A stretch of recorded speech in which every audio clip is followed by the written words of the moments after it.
Welcome to the Catholic Midlife Podcast, where we address the challenges and the opportunities of midlife from a uniquely Catholic perspective. This is the time, my friends, for a deeper renewal of your Christian vocation. Come and enter into the freedom of Christ that allows you to be the person you were created to be, because there's an amazing, awesome, exciting next season of life waiting for you. Hello, and welcome to the Catholic Midlife Podcast. You're here with Karen and Curtis Herbert. Hi, everybody. We are excited to be with you in this, our marriage season in the month of February. We're excited. Pay no attention. You are excited, aren't you? Pay no attention to the cat behind the curtain. Oh, okay. Karen, we had a listener email us at thecatholicmidlife@gmail.com. She said, "Hello, my husband and I are new listeners to your podcast, and I am so glad we found you. He is newly retired, and we are moving into a new phase of our relationship and life. Can you please email me the list of questions you referred to on episode 104, the previous episode?" So isn't that nice? That's lovely. And I have to say, I also like that second set of questions that I'm sure you emailed to our listener, but we also did them ourselves. Well, it was good. It's a little more heavy lifting. Yep. But it's good. And it really struck me how we're not in the habit of asking those deeper questions at that level.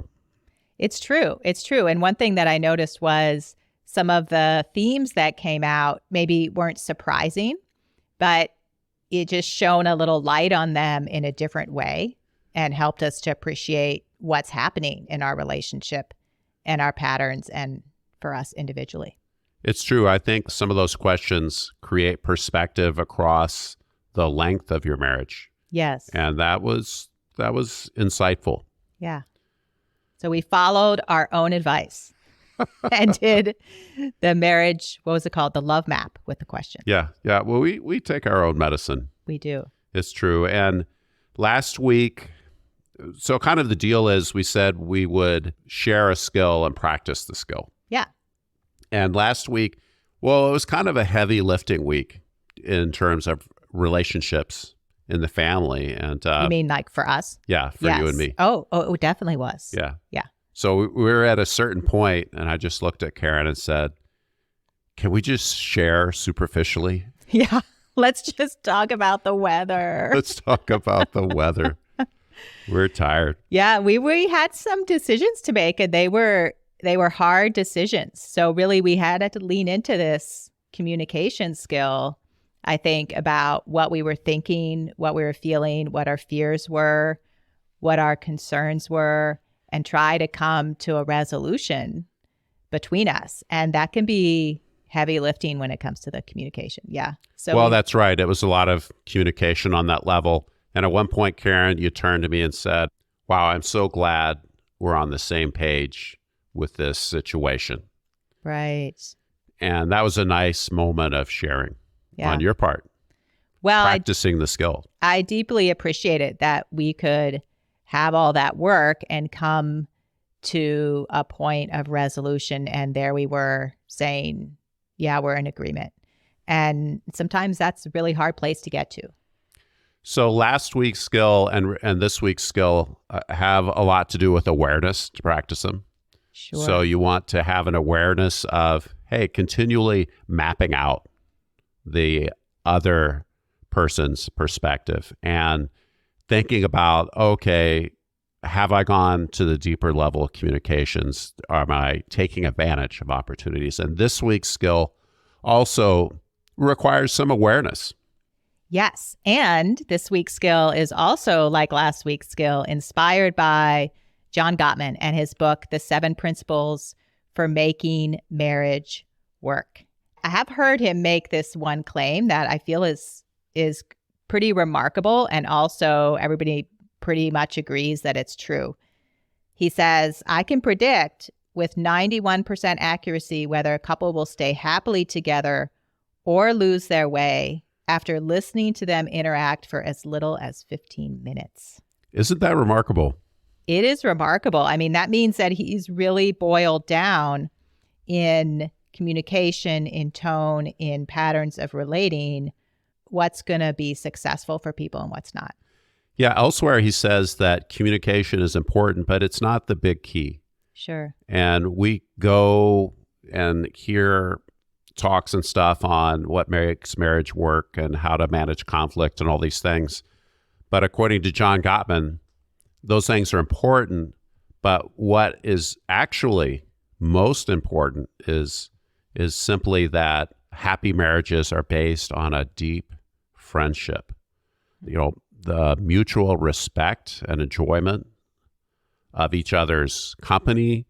So the couple, they know each other very well, hopes and dreams and quirks and everything else. And they have this fondness that expresses itself in their moment-to-moment interactions. So are you ready for the skill? I'm ready. You're ready. Bring it on. You're ready. So in his book, in principle 3 is turning towards. And Karen, after reviewing this information just in the past few days, I've been trying to be more intentional in terms of turning towards you. So when you talk to me, I try to very clearly stop what I'm doing and literally turn towards you, make some eye contact, give you my full attention, put down my phone or whatever it is. And it's a great way of showing you, hey, you're important, you're talking to me, and I'm going to pay attention. Curtis, I feel like I really have known about this skill for quite a while. And at some points in our marriage, I've been pretty good about doing it, and other points, not so much. So it hasn't totally become this fully habitual skill for me. Can you just say a little bit more about what it's all about? Well, here's another example. So Gottman, he has this apartment and it's got all these videos around it in the common areas, and he studies these couples over these long weekends. And his example is, the husband is looking out over the big bay window and says, look at that boat out there. How cool is that? And then his wife turns to him and looks at what he's looking at and then says, oh yeah, that's a schooner. It's like that one we saw last summer. So that's his example of turning towards each other. How about this example? You're driving down the highway with your husband and he's driving and he's like pointing to a truck. Tell me what that is over there. Look over there and tell me what it is. Then you drive along and he points to another truck. He says, what is that? Tell me what that is.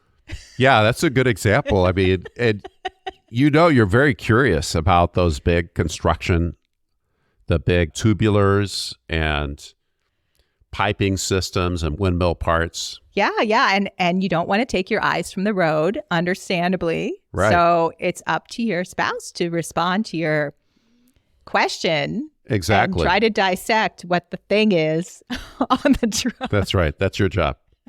You do it well, sort of. I've learned to sometimes. Sort of. This is a good example. See, in the coming week, I could be more attentive to that and really apply myself to trying to figure out what the thing is on the truck. Yeah, and it's not just conversation. Yeah. Conversation is key. In fact, Gottman says, I rarely see small moments of connection in the tapes of couples who later divorce or report their marriage as permanently soured. So these small moments of connection, he talks about these in terms of making bids, making a bid for attention, for affection, for humor, or for support. So something small like, hey, please schlep the groceries in, or something larger like, I want you to spend a day a week with this relative helping out. So essentially, partners are looking for things from one another. They're making requests, large and small. They're seeking, like what you said, attention or affection or support or help or emotional encouragement or whatever. And so it's about responding to the bid in a positive way. Would you say that's true? Yeah, it's about us connecting and not leaving them hanging. Right. Like somebody extends their arm to you to shake your hand. You don't leave them hanging. Sure. You're going to make some kind of connection. Yeah. I could see how this could really get lost in the shuffle of a very active and busy family life when everybody's trying to juggle and manage so many realities and think about so many things at one time that it could take some intention and a renewed investment to look for the bids and then to be actively responding in a positive way. Some intentionality. Yeah. I think it's really true. You have that busy family life and people tell you to put your spouse first, but the reality is those kids are needy and they have necessities that can't be overlooked. And your family life can be unmanageable, really, and you can't always connect in that moment with your spouse. Sure. So do you think it's just very possible to miss when your spouse is making a bid, to not recognize it or to think of it as something else instead? Well, that's one of the skills, I guess, is thinking in terms of, oh, this is a bid. This is a bid for attention, engagement, connection, whatever.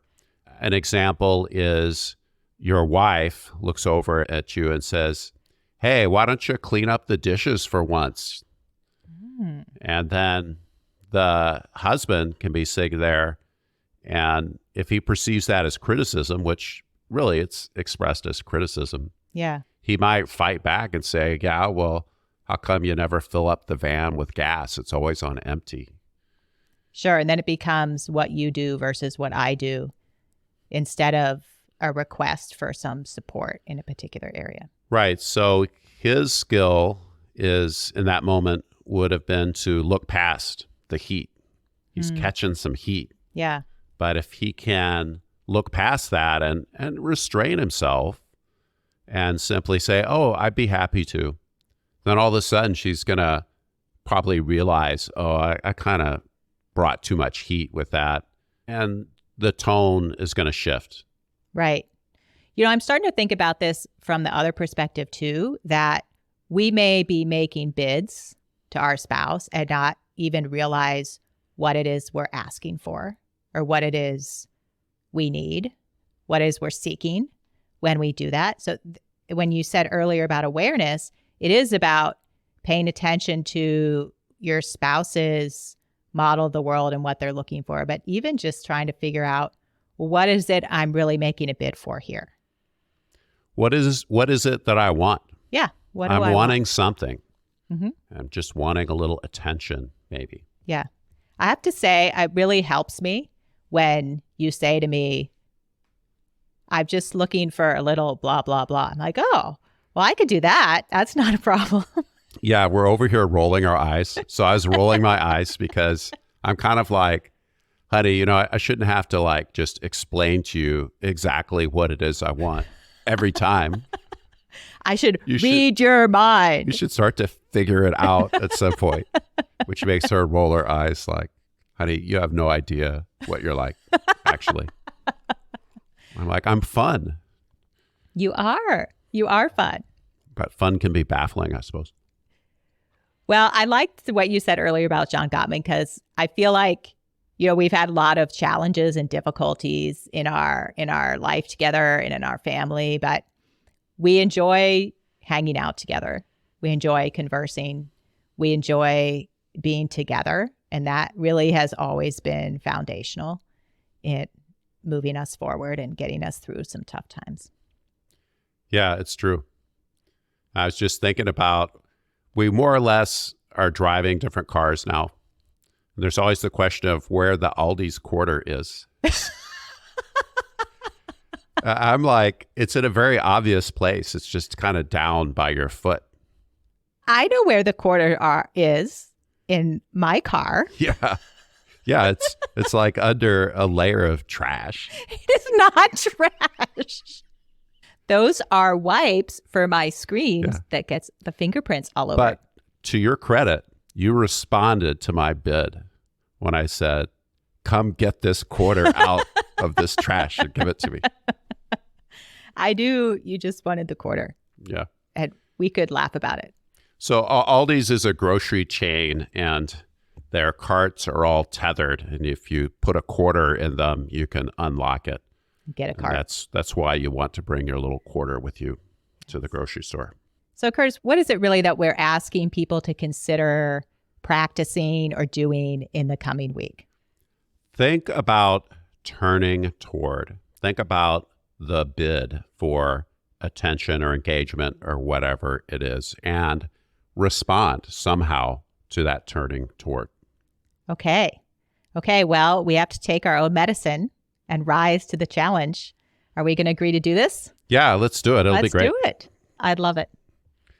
That's great. And we would love to hear from you. We're always reading all our emails, and we will at least reply, thank you, hello, or something like that. So email us with your thoughts, comments, share how you guys connect in your marriage at thecatholicmidlife@gmail.com. That's thecatholicmidlife@gmail.com. See you next week.